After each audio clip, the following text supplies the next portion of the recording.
Hi everybody, it's Jaffe Jones, and I know it's been a while, but I just wanted to update you on a few things, mainly about my racing, especially because there was this story just yesterday that crossed about, and it is just a story because I don't think it's really based on any sound research, that vegans have more strokes than meat eaters. And of course, within 24 hours, all the vegan doctors you would expect, like my co-author on vegan sex, Dr. Joel Kahn, and Neil Barnard, who's written the foreword to a couple of my books. He's the president of Physicians Committee for Responsible Medicine, did a video, and there's several others out there, and my own comments, which are simply this, that the study grouped vegans and vegetarians together. So what does that tell you about the soundness of anything else you might read about that study? Anyway, you can go to their videos to see how they dissect and debunk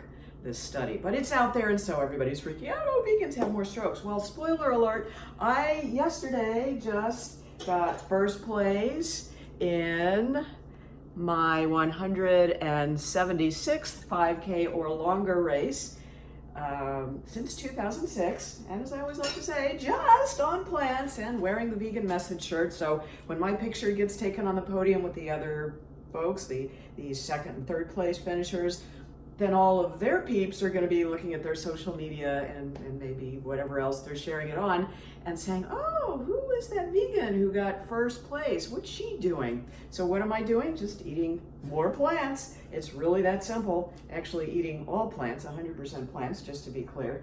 But in the race yesterday, this was kind of interesting. You know, I take my bib number and then write statistics and things back on the back of it, just so you can see, or I can remember, what the race was all about. There were 459 people in the 5K who actually raced. There may have been twice that many that signed up and didn't do it.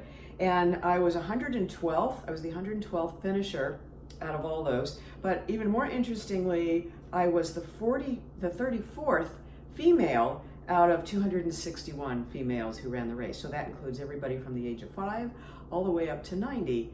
And so 34 out of 261 is a change for me. I used to be like a really middle of the packer, and I've shared with you that I've lost 20 pounds in the last year, defeating my autoimmune disease, psoriatic arthritis, which I thought I wasn't even going to be able to be walking in a year, let alone running. So that's no problem. And as a result of the weight loss, my race times are increasing or improving like crazy. So at 5K time, I'm now doing in 28, 29 minutes.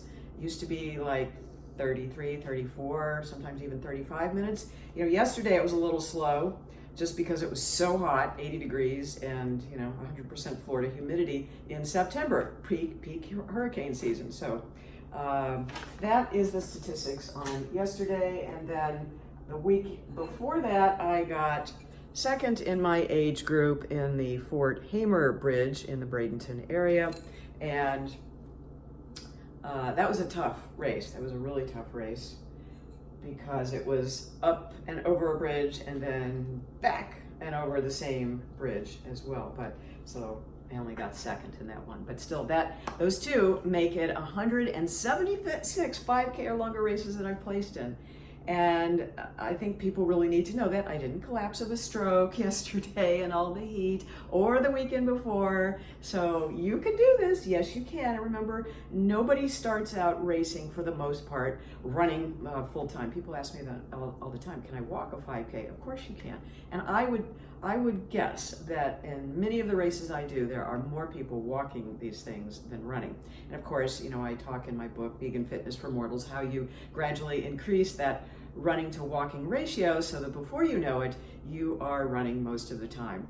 And it just takes a little time and processing to figure out how you do that. And with your help and my help, we can work out a specific plan if you want to together or not. There's plenty of free apps all over the place that you can tap into, but it really is not rocket science. It's not that hard, and vegans don't get strokes, oh my gosh, after running all of this distance and intensity. So, all right then, that's my thought for today. Gotta run.